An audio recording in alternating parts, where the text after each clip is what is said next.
Starting a new weight loss journey can be really frustrating. There's a lot of information out there nowadays, a lot of conflicting information, and it's really overwhelming when you're trying to make that long-term change and you don't really know where to start. I help a lot of people with weight loss in the office, and these are the 4 most common things that I typically recommend for people that are looking for that long-term weight management. I always focus on adding things in first before we start taking stuff away. So don't worry about cutting anything out. Don't worry about cutting out the carbs or the soda or the delicious things that you like to eat. That's going to come later. There's plenty of time to cut stuff out. But first we want to add some things in. The first thing I always tell people to add in is water. Just about everybody nowadays is dehydrated to some extent, as we just don't drink a lot of plain water. I know it's not very appetizing if it's not your thing, but I promise you just something simple like increasing your water intake makes a lot of difference. It helps with digestion, it helps with keeping things regular, moving through your system, but it does a lot of other things as well. It does help to suppress appetite. People tend to get hunger pangs and thirst confused. So they feel hungry, and so they go to eat something, but then they're not satisfied. So then they eat even more and they're still not satisfied. So that leads to overconsumption of calories down the road. So if you feel that hunger pang, drink a glass of water, wait about 5 minutes, and then see how you feel. If you're still hungry, go ahead and grab something to eat. But if not, then you were just dehydrated, and a big old glass of water will do you some good. It helps with breaking down fat cells as well. So when you start to make changes and your body is starting to burn some of the stored fat, those fat cells are really stubborn and difficult to get rid of. So we need lots of water. That's going to help break them down so we can actually flush them out of our system so they don't hang out waiting to be filled with more fat. The next thing I tell people to add in is sleep. Just like with water, people are very sleep deprived. They're tired and groggy and fatigued all the time.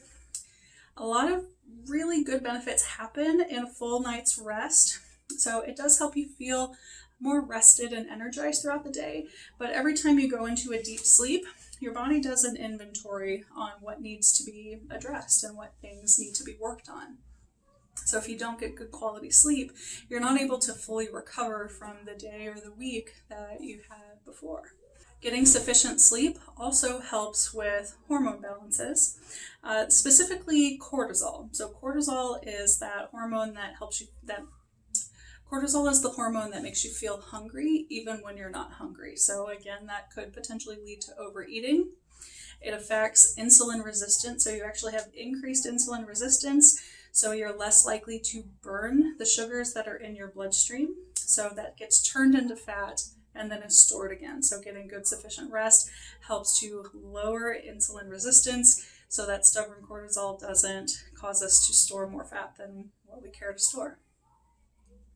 The next thing I tell people to add in are good, healthy fats into their diet. Good quality fats, things like avocados, coconut oil, olive oil, salmon, mackerel, things like that. So increasing healthy fats in the diet has a lot of benefits as well. So it helps you feel satisfied longer, you feel fuller longer. Fat also has a higher amount of calories per gram. So when you burn fat, you get more energy out of it over the long run. So we have more sustained energy throughout the day without a lot of the peaks and valleys that we typically get with blood sugar and energy. It also helps with nutrient absorption, specifically fat-soluble vitamins. So you cannot absorb fat-soluble vitamins without also including some kind of dietary fat. So the fat-soluble vitamins are A, D, E, and K. So you have to include some kind of fat to be able to absorb those vitamins and actually put them to use so you get the benefit out of them. The last thing that I typically recommend for people is some kind of resistance training. So endurance training is really good for heart health, cardiovascular health. It has a lot of other benefits as well, but for long-term weight management, resistance training is really key. The more lean muscle you have, the more energy you burn at rest. So you're less likely to store fat if you have more muscle that needs to be able to burn that and actually use it for energy. Those are the top 4 most common things I typically recommend. So hydrate, sleep, healthy fats, and resistance training. I'm Dr. Alicia Squires at Family First Chiropractic and Wellness Center.